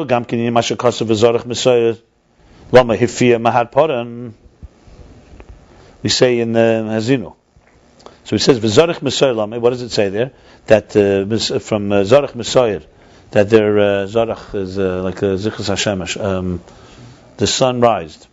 Zarich is zarich shined. One second. Zichus Hashem is Zarich. That's Soyer, which is the Esav. From Soyer, from the land of Soyer, came out a light. And emerged from Har Paran. What does this refer to? This refers to Soyer as Esav, and Har Paran is Yishmael. So the Gemara says, what does it say? Why do you say Mesolam? Because it says that the Eibishter, before he gave the Torah, he went to all the nations and offered it to them. But primarily he went to Esav and Yishmael. That's why it says V'zarach. So he went there. Why? So the question is asked why. They both rejected it. Yishmael rejected it on the grounds, there's different opinions, because it said Leif Sitzach or Leif Sinaf. He looked in the Torah, he says, hey, that's not for me. It says don't murder or don't be promiscuous. And Esav also said the same thing. He also didn't rejected it. So the question is asked, why did he go? The Eibishter knew they would reject it. More problem, what happens if they wouldn't reject it? What would he do? Tell the Jews, oh, I'm leaving you Mitzrayim and I changed my mind? After all that suffering? What's the point of going to them? Was it a game? So Kabbalah says, Zayah says, and he's going here, Shekolzu b'shvil habirur. it was in order to refine them. It wasn't going to play. It was in order to give them the opportunity, because one day they would receive it. And this was giving the power to refine them at the end of the day. First of all, Chassidim would receive the Shav Mitzvahs B'nai Neach.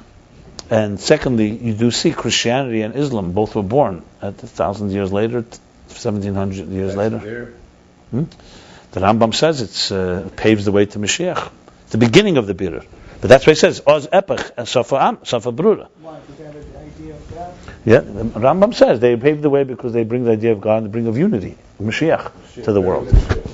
Even if it's not complete and perfect, but they're much more perceptive, they're more than pagans.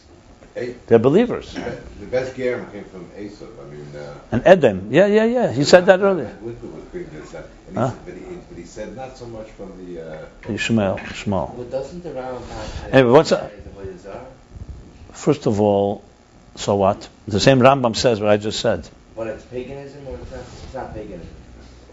The Rambam paskins that shituf is avodah zarah. There's shituf. The question is whether shituf is avodah zarah. There's two opinions. Shituf means partnership. That there's a God and there's partnership. There's also the two. The Holy Ghost. God's Spirit and the Holy Ghost. I think it refers to Islam, but I think Christianity is mamash. No. Islam, he says, is mamish monotheism. No, you're wrong. Monotheism, he says, befedish is like a munah. It's not even an issue to go into a mosque. The whole Rambam's Geras Teimans. Shituf is Christianity. No, Shituf means avodah zarah is a replacement for God. There's no God. You worship something else. Shituf is a partnership. Christianity is a question whether Christianity is Shituf. That's the question. He was a Shituf for the people. Malki Tzedek, Conceal, So there's opinion that for a Jew, Shituf is like avodah zarah, and other opinion it's not. And for a Goyim is also a question whether Shituf is avodah zarah. Some say it's not. Many say it's not. There's a whole order from the Rebbe. Look in the Mayim Rab Tovshin Zayin. There's a whole order. The Rebbe speaks about it at length. To all the sources in Halach. It's halachic shayla this. But the bottom line I want to say is like this: no matter how you twist it, the fact of the matter is that we don't have it in the United States of America, and we're not for Christianity, because Christians founded this country, not Jews. And this country is based on principles that are very, very Toradic. So there's no. We see in history the fact is that the non-Jewish world has embraced Torah values. Bottom line is, Mashiach comes, they for sure will embrace it. What he's saying here is that by Matan Torah was a taste of it. Why did Hashem go to them? Give the Torah to the Eden, and that's it. He went to them for the birur, to help refine them. Yeah. Yes. The rejection was they weren't ready for it yet. But just by going already was an order gave. It's like giving power. It's like that's what he says. Matan Torah, the whole world. It says the birds didn't chirp. The Goyim came to Bilam and said, "What's going on?" He said, "Hashem is." Why did they have to hear? Because it was refining the world. It was giving a power to refine. Even for Jews, Matan Torah was not the final thing. It was giving us the power. We still have plenty of work to do after that. Now we're told the work is finished. But I'm saying Matan Torah was like an asinas koyach, not a final thing. Matan Torah was a surge. God came down to give us the power. It's like before you launch you off on a trip, I meet you and I give you all the strengths you need. Now go off. Now you have all the power. Like Mashbi and I say to Hitzadik Valtirasha. What do we say? The 9 months that the child is being developed, it says he's giving Mashbiin from the word Svia. Svias Kayach. He's giving strength to deal with the fire. Why do we learn 9 months in our mother's womb? You forget it afterwards. The same thing here. You forget it. But consciously you forget it, but you have it embedded in you. After God went to Esav and Yishmael, which are children of Avram and Yitzchak respectively, it was the beginning of the bir. You could really interpret it two ways. That it was Bishvil HaBir in order to be Mavar them, or in order for them to be more receptive to it later. Like many times you may offer something to someone, the first time they'll say no, you offer it them again, they reconsider it, and now maybe yeah. Like it says elsewhere. I mean, it's a global picture here. Remember, for 2,000 years we've developed a Golos mentality where we think Goyim are just like are to be looked at as negatives, and the only thing is Jews. It's not true. God created a world with all the people, and He wants the world to be transformed. That's the whole story here of Laban and so on. We're not talking about insulation, we're talking about transformation. Kamoiken Yaakov. This is so saying going back to Kamoiken Yaakov b'shvil habirur. That's also same thing. Yaakov, in order to refine himshich betchila gili erav b'yeser. In the beginning, he transmitted a very abundant, powerful light. And Laban, here he says b'feish, and Laban could not oppose that. That's a years in far. That's the beginning when he began to work. That's why Laban didn't build the gal then. He couldn't stop this. Because this was, like you can't stop Matan Torah. But after Matan Torah, what does it say? Once they start traveling in the Midbar, that's when you're vulnerable. That's when Amalek comes and attacks. Well, Amalek comes and attacks before, actually. Once, so to speak, you're on your journey, on a road, on the road, you're very vulnerable. What does it call? Amalek went and attacked the end, the back of the stragglers. Because when they're all intense and powerful, by Matan Torah you cannot oppose them. Bilam said this also to Balak. You can't oppose them when you're trying to attack them, because God will never let me curse them. You want to attack them? Send those women from Midian. Let them kill themselves. He understood the vulnerability is going to come from when you're not from when there's a big gili coming. And it's impossible to stay more. Why didn't Laban need him for 20 years? Why did he need him at all? He needed some of that energy for himself? Let's finish the parentheses and I'll explain it. If it doesn't explain it. So lo yebechos lo lamed gzeh. Achla achre shegmar avedose. But however, after he finished his work, Eitzel Lavan by Lavan, the tzarech liyasam shachad d'shema b'teir mitzvahs, b'chinas midah v'shir. Now, no longer this abundant energy. Now, Matan Torah is like Yom Kippur. It's like Simchas Torah. All the energy is there. Now you have to bring it into the real world. Now Yaakov v'holchel darkei. He's going back to his home, and he's going to have to bring it down b'midah v'shir in a measured way. It's not blik vuler anymore. Now that he's going. Then the Shema, B'Teira Mitzvahs, this bittul of a Tikkun Atzilus now has to go into Biyah. But B'chinas Midrash Zein, V'Yaakov Holchel Darkei, B'chinas Seder V'Adroga, that means now Yaakov goes on his way. He's no longer just being in full glory. Once he did all this murmuring, so he's done. Hold on. Going back home. Hold on. Because there's a world to be refined. He built his home. He didn't change the world yet. Which means he started now traveling and working in a form of a progressive way. Here is where Lavan Arami wants to and is able to create a very deep darkness and concealment. However, it didn't help him. He couldn't help him because Yaakov already transmitted that big, abundant initial surge of energy that's higher than Ishtalshlus.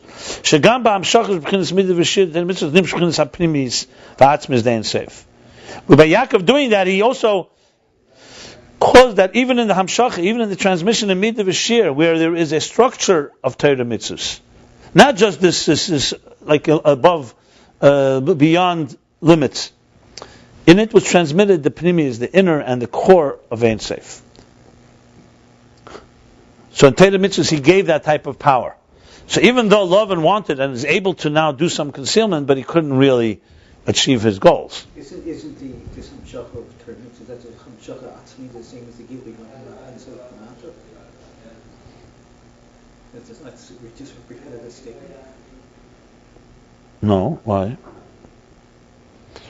Let me explain something. Yaakov went to Haran and he's working with Itzayin. He's bringing down great energies.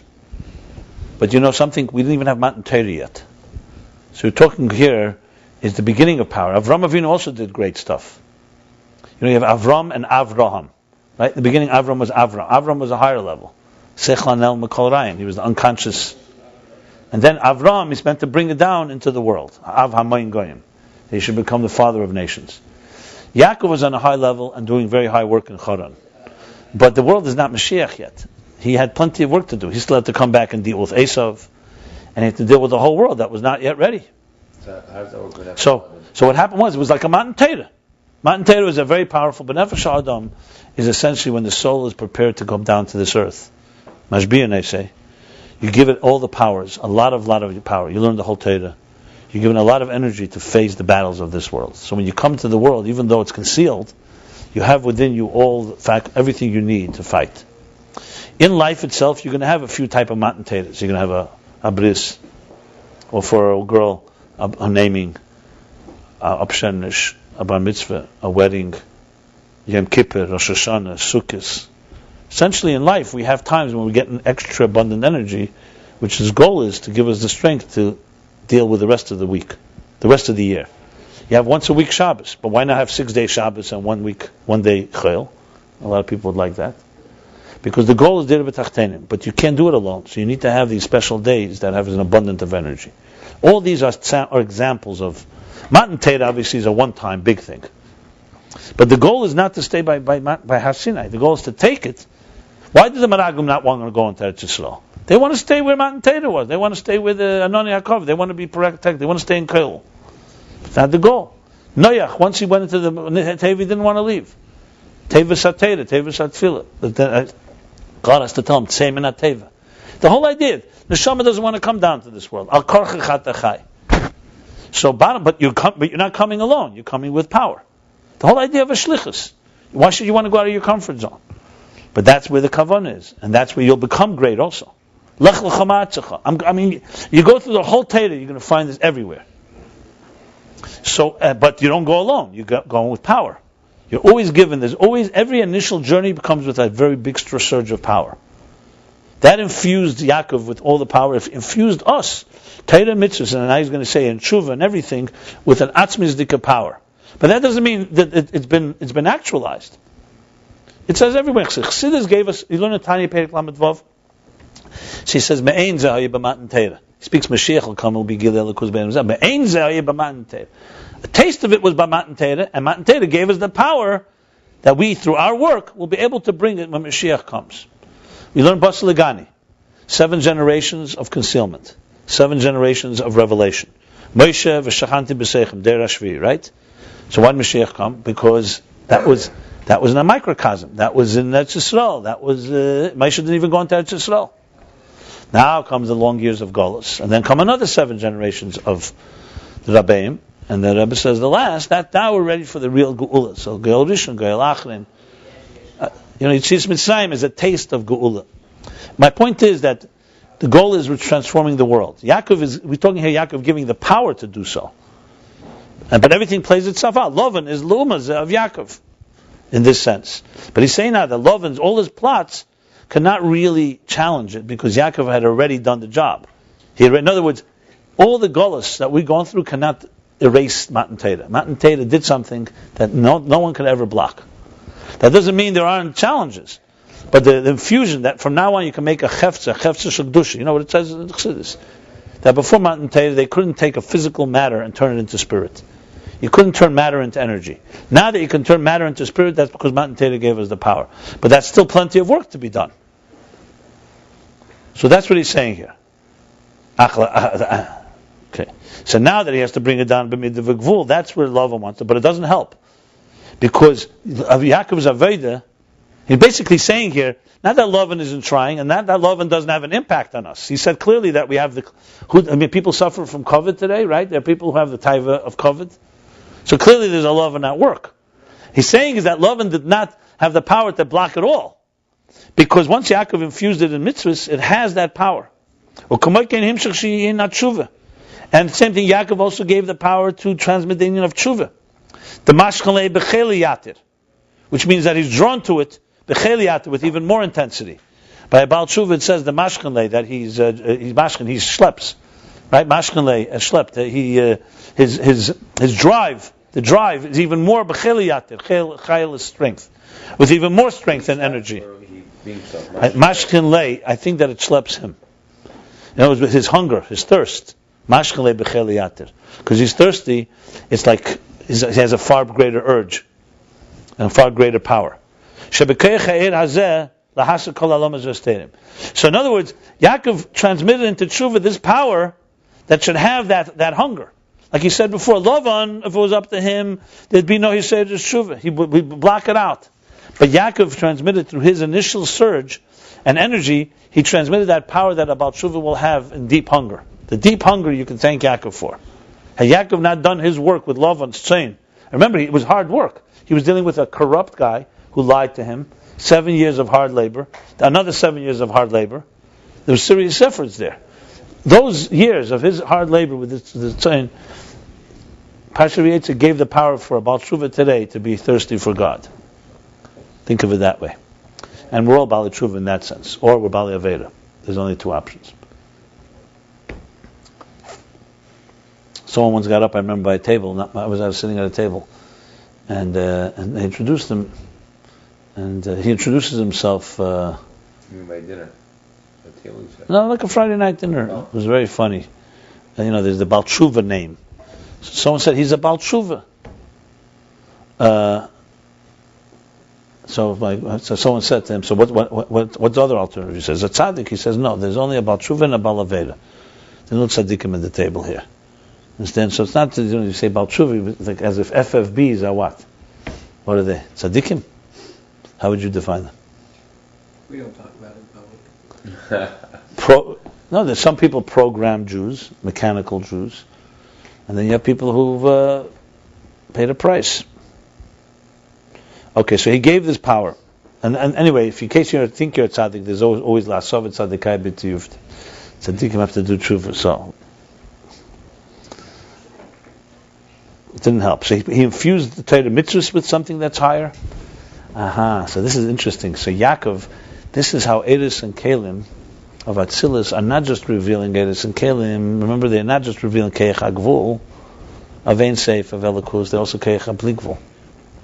That's the reason. Gewaldig.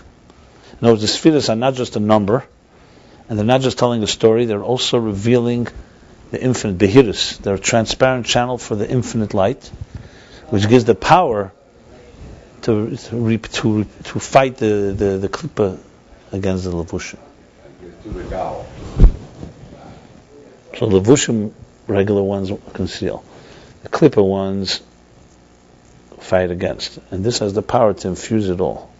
So Atzilus basically is a mamutza. Atzilus is an interface, not just in regular situations. It's able to also bring a bligvul that fights klippa. No, that's a critical point. Critical point. Because you could say, why do you need to have the bligvul? So you could say it's for our interface to connect with God, but it's also extremely necessary to challenge the... If Atzilus didn't have bligvul in it, the Lavans and the klippas and the shlevushim of Biyah would not be able to be pierced. That's what it comes down to.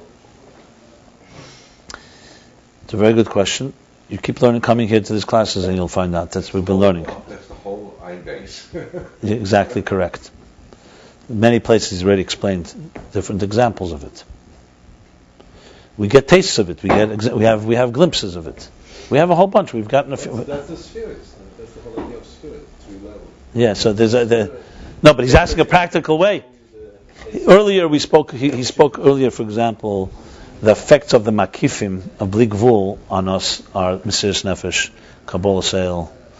Whenever a person can change his behavior, like real effort to change your behavior is a bligvul. It's a taste of bligvul. Because how could a leopard can't change its stripes? So when you have a taiva and you hold it back and not act in it, or you channel it to do something else, it's a taste of bligvul. Only we can do that because we have bligvul in us. Nothing in this world can do that. A leopard will always be a leopard. You can't train a leopard to stop hunting. You could train a human being to stop indulging in their things. That's, if you want, the simplest exact taste of bligvul. That's just bechira. That's not what it, since when is bechira just bechira?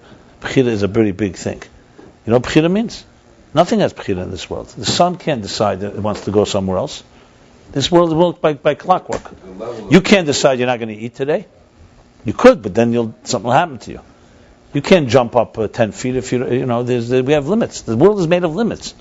The ability to go out of limits requires a gili of bligvul. Simple as that. So let's just finish the parentheses here. And the primary thing that Yaakov impacted with this transmission of this bligvuldik energy,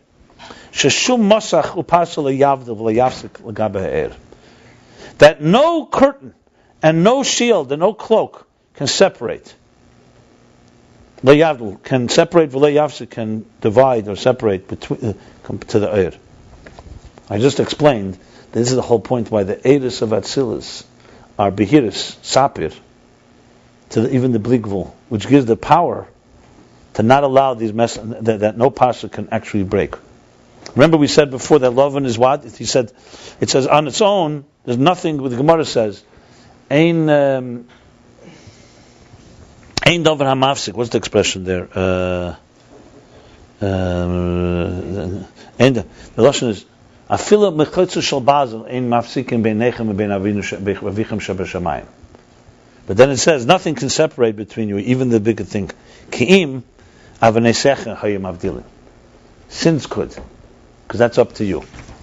So now he's saying, and that's what Laban wants to do. He wants to separate. But Yaakov's abundant energy, because he's Eidos Atzilus, that have also Bligvul, but not just tell the story of Bligvul, they also reveal in a transparent way Bligvul. That's why he was able to cause. This is a very powerful line. Sheshu Mosach Pasa, yes, no curtain, nothing can block you. Will ultimately block you from the Lagabi compared to, can block between you and the energy and the light. Which means that there be the transmission of Torah mitzvahs, drawing down Torah mitzvahs below, and there should be the inyan of tshuva. Gam yeshlemer, we could also say mepnei shekodem Yaakov v'himshich hase'er kedem shehifzik lov v'nasis zagal. Okay, so the first thing he's saying now is that Yaakov came in the beginning. There was abundance of energy, and because there was abundance of energy, Laban came afterwards. Laban could not stop that, and when he came already and did what he did, he couldn't really stop that initial infusion that Yaakov achieved. Now he's saying, Gam Yishleim and Pnei Shekodim Yaakov v'himshich hase'er, because Yaakov was preceded and he came first, and he drew down this energy. Kedem shehifzik Lavan lasis sagal. Hispik. I'm sorry. Before Lavan had a chance to build this mound, the betchila himshich rav shelo yoy be'ev shel Lavan lamed neged eileh canal. Because the beginning he drew down this abundant energy that Lavan did not have the capacity to oppose. This is abundant energy. And then afterwards it says that he erected a matzeva, a marker, before the mound that Laban built, the Laban constructed. One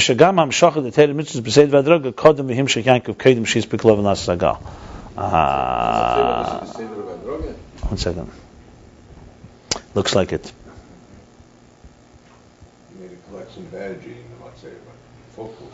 The Gam Yeshlem is a little... Okay, so there's one thing that Yaakov came first and began, not that he came first, but he also was abundant energy. Laban could not oppose that. Yeah, that Laban could not oppose that. And even when Laban came, what Yaakov did already changed things. He was first, so to speak. Now it looks like he's saying...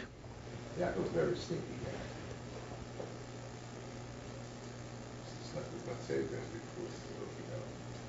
Okay, now he's saying, just like because Yaakov came first with this Eir, so he also came first that he built the matzeva before he built the marker before Lavan built the gal, the mound. Before the machal.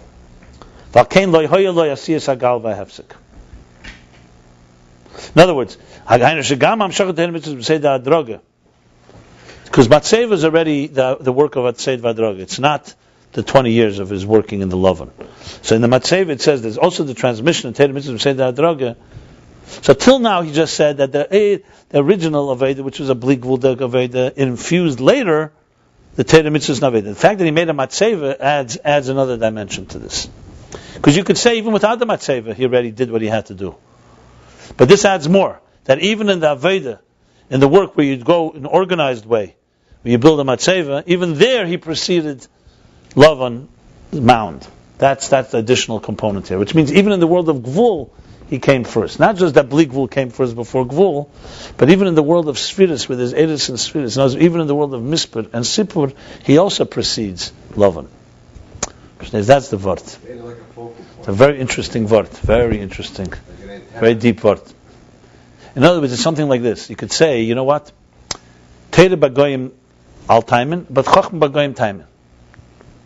But then you could say, chachmaschim benaschim le'ene kol ha'amim. So you could say, okay, in Teire you're higher, but in chachma, maybe you can have someone that's not your equal.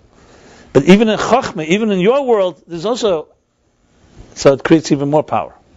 Then kedusha is not just that kedusha is superior to the opposite. Even in the world of on your terms, in gvul, I also have a superior. I preceded you. Understand? That's how I made it ikavart. In other words, it's not just that you're greater in your holiness. Even when you come to the world on my terms, so to speak. Well, the reason is because it comes afterwards because of the bar mitzvah. Nefesh Hashenis. Because you still need the blig vul. No, because if you just had the matzeva and the gal and you didn't have his original, you wouldn't be able to transform. You'd maybe be able to oppose a bit. You need both. The blig vul creates a ability to transform the system. You have to be out of the system to transform the system. That's for sure. But if you want to transform the system within the system, you need also an agent that enters into the system. Basically, you need to have also a program that enters and speaks the language. That's why we speak. That's why the Alter Rebbe says, wherever Jews went in Golus, they spoke the language of the country they were in. They dressed their garments because it's not just enough to bring kedusha. It's to be on the terms of the world and also bring blig vul there. That's the chiddush. To be b'shar hamelech like Mordechai and still be Mordechai. That's far greater than. In other words, when you speak on the terms of din and malchus din, and to realize that blig vul ain't eid movade still. Because some people say once you're already on the terms of the world, you have to go by the rules. That's a big chiddush. The Rebbe says, we say whenever in Rome you go by Rome, like what it says, Ozol lekarta holach ben Musa. You come to the city, you behave according to its rules. It's used twice. That's what the Malachim ate when they came to Avram. And that's why Moshe didn't eat when he went up in the mountain. Hold on. So you can interpret this two ways. The Rebbe has an unbelievable sikh in Tov Shin Nun Aleph. This Vayishlach, very, very unbelievable sikh. He says two ways you can interpret this. You can interpret it, okay, God created the structure, and when you're now in someone's home or in someone's environment, you got to behave like that. So essentially, you're not the same as when you are there. And that's how Hashem wants. We're talking about Al Pi Halacha even. It's like, now you have to follow those rules. Dina malchusa dina. But it's a different level, right? You're not the same. You want to have ein eid movade, then you got to go into your own domain. The Rebbe says, no, the only reason you're there is also because Atzmos put you there. Don't deceive yourself to think that the rules are really... He wants you to do the rules, that's why. Not because the rules really have power. So it's the same bittul b'mitzvah is there, just like you have it when you're in that domain. That's a whole different world. That means the gvul itself of the Welt is also... As you said, shir atzmi b'keya, that God wants that gvul. That gvul doesn't have power. See, that's a whole different. So that's the pshat here. In other words, so even in the terms of gvul, Yaakov also brings that level of superiority. That's a matzeva, bittul, because matzeva is bittul. Gal is a big mound, a lot of stones. Is that what we say es shedarta in English? What times? Huh? Is that what we say es shedarta in English? As opposed to kol shadak, that's the numbers. Es shadak limnes is what? Is that in the quality, in the quantity of number, you reveal the quality. Yeah, you could say something like that. Yes, that in the quantity of kelim, yeah. In the world of quantity, even there you appreciate quality. That's why you don't have to have spheres that are behiras and sipur. You also want spheres that are in this world. The same sphere that is a reflection and the story of bligvul, to the point of behiras of bligvul, of transparency, that same sphere is also called sphere that's a number. Yes, it's exactly right. That's the ultimate goal. That's unbelievable. Yeah. One second, let me just finish this parenthesis. It is a whole different sugi, this parenthesis, a whole different dimension here. But, so gam yesh leim pnei shekol kedim shel chilim shel rav shleim v'achar ksiv hayirim hamatzeva kedem agal hashegam hamshachet b'temes b'chizedel kodem himshach Yaakov kedem shehispik lov nasis agal. So even in this world where they are doing Torah mitzvahs already in an organized structure, progression, even there Yaakov also proceeded before Laban was able to build a gal, a mound. That's why Laban's building of the gal did not help him. The building the mound and the separation. Umashakosov, question now. Didn't we say before that Avanesei do separate? So how could you say Yaakov's preceded does not allow a separation?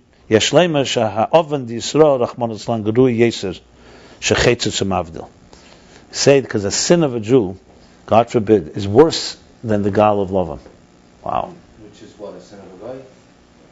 No, not a sin. It's his behavior. When Yaakov's children themselves build a gal, basically, it's far worse than Laban building. That's what he's saying. Because then, because that blocks and separates. That's not over. Because Yaakov still had an effect. Yaakov, remember, said infuse us with the power of tshuva. And nothing stops and stands before tshuva. Tell him we're finishing in a minute. So let me do the kitzur and we'll stop here. Va'inyan, the kitzur, and then he continues after the parentheses on pnei hayira hazes. And because of the fear of all this, it's interesting. The parentheses seemingly should have gone after the end. He's right. No. But there's a reason it didn't go. One second. Let me just say.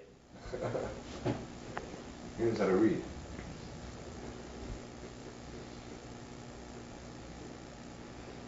Okay. The bottom line is because of the fear of all this Yaakov doing, Laban built this mound. But like he said in the parentheses, it didn't help because of all this. It's interesting. Of all parentheses, this one does seem to fit more. But I think he wanted to say it after Mashiach. That's why. Because he wanted to give the whole process of how it began. So still, what was Laban's motivation for keeping the 20 years, not kicking him out of the First of all, what do you mean kicking him out? Laban, you're missing a key point. Laban underestimated him. He had no clue what he's capable of. Now, after 20 years, he realized who he's dealing with. That's the whole point. Exactly. He needed an emergency action. He had no deal with it. He thought Laban, that's why he could fool. He thought, I fooled him for 7 years, I'll fool him another 7 years. He thought he had it over him. Meanwhile, Yaakov was busy doing stuff without kudim vrudim. By the time Laban found out he found that he had the greatest deception of Yaakov was not the deception that he took the birthright from Esav or he stole the brachas. It was in Laban, because with Laban it says im Laban im aroma. Also, that's the ultimate aveda. You work behind the scenes under the radar. By the time the guy finds out what you're capable of, not only that, he didn't just have the tzayin. He had Laban, Sarah, he had Rachel and Leah, and he had Shvatim. He had a Ruvain, a Shimon, a Levi. It was too late. Ben Rachel Avi Achia. No, it's just like this. It's like the Jews living in Germany or in Egypt and building their families. And by the time you realize and you want to do something, they already have built their. You can't do nothing. You can weaken them. You can fight them. Listen, Laban would go through. Yaakov went through many of challenges. It's not over. But the power was established. That was the bottom line. Yeah, it's pretty cool. Kitzur. So then come Knei Yiddish, so that Laban comes to oppose it. This is unbelievable. This is like the story of Laban. This Pasha. That's why he did the Pasha. He was so rich. I mean, it's unbelievable. Alvai, we had a Pasha like this every Pasha you could do this, by the way. You could. He just doesn't do it. Yeah, but he seems to use a few weeks on Vayetze over here. Vayetze and Vayishlach. Yeah, because I said. This is still Vayetze. Yeah. It's still okay. So Kitzur, the Inyan is the essence spheres of Abiyah and Betachlis HaYichud. The 10 spheres of Abiyah are ultimate unity. Batzilus Yichud HaEris, V'Yichud HaKelim. In Atzilus, both the energies are B'Yichud, and the Yichud, the containers are also. Al Derech Yachid Ve'echad. Like oneness and unity within diversity. But that's already guv nefesh. In the biyah, the kelim are also united, but that's already like a body to a soul. So there's a unity. The body is alive, connects with the soul, but it's already a body. It's not the soul. In Atzilus, it's the kelim of the soul, the faculties of the soul. So in this case, according to this explanation, faculties would be Kelim of Atzilus, and Guf would be. Earlier he spoke that the Guf is an example for a Kalei Mechuber, but more specifically it's Atzilus and Biyah. Good. And I should add, then there's also levushim, but the levushim here are still, the garments are still holy ones. Then there's also on the umazeh, the other side there's also 10 spheres. Lavan hoya keser v'chachma deklipa makifim deklipa. We said that before. And Lavan was both keser and chachma of klipa, which is the makifim of klipa. But Ratzel Lavan lasis gal v'hefsek shalei yizbarer. And Lavan desired to create a mound and a split, hafsek, a barrier, a division, that should not be a shalei yizbarer, he shouldn't be refined. Because the refinements through Torah mitzvahs and prayer and shuva hu ha'de'er elyon is through a higher energy, she'ena misalim, that is not concealed by the regular veils and curtains, and it has the power to refine. And that's what Lavan was opposed. Yeah, the alien that has the power. Not just the regular creation exists, everything is fine. You're coming now to refine, not that. I'm sorry. I need reading glasses. Because I hope someone told me that maybe you're not teaching Ayin Beis, maybe you're teaching Samach Vov. Al derech chutzpah klap shmaya, like chutzpah, the nerve to heaven. Inyan klippus, then he goes to the parentheses. Inyan klippus hakovid levushi kovid. Both the klippa of kovid, that's Lavan, is the klippa of kovid of honor, someone that light from kovid, someone that wants recognition. Whereas, like it says, anyone who pursues honor, the honor eludes him. Anyone that runs away from honor, the honor pursues him. And like the Rabbi adds, when you're running away from honor, it doesn't mean you're looking over your shoulder to see it running after you. Like a dog and its master. And because he saw the success of Yaakov in Birurim, that's the parentheses. Because the beginning of the birur, there need to be. Now he explains why this parentheses does go before. Because the beginning of the refinement needs to be an abundant energy, like by Matan Torah. See, the second half of the parentheses is really fits afterwards, right? But the first half, that's what he was opposing, because it was like Matan Torah and all that. Because the Rebbe Rashab is basically building in, because he had that abundance, that's why Lavan couldn't stop. But that's what Lavan was opposing. He tried his best. For us, Lavan gal chilufim v'tmuras b'gdei lahaylim, and Lavan did a gal. Remember, before gal was what? Disorganized letters. Now he says gal, according to Sif Sekrayin, is not just disorganized but chilufim v'tmuras. It's something like a chida as well. It's a reorganization of the letters. So it's actually very consistent to what we learned before. All to conceal. Ach loy hoyel. Here's the second half of the parentheses, outside of the parentheses. Interesting. You're mechaven, by the way. Because this is actually now, the parentheses is coming after. Now we see Elu ve'elu divrei Elokim Chaim. I thought there's no nevuah b'zman hazeh. I was given to shake. You're pasking on yourself. Ain't no the mas mats mishreit, I think. Huh? No. But your chronology, you're a Navi. That's what you're saying, basically. Okay. So I don't know if this is Yeshus. Would you rather? It's British. Would you rather be a Navi and a Sheita, or not a Navi and not a Sheita? Chalchem adif Navi. For us, love and gal chilum this. Ach loy hoyel, it didn't help. Because after Yaakov transmitted this, the core energy, it afterwards also transmitted into the structure Torah mitzvahs, which is done with a midah and shir.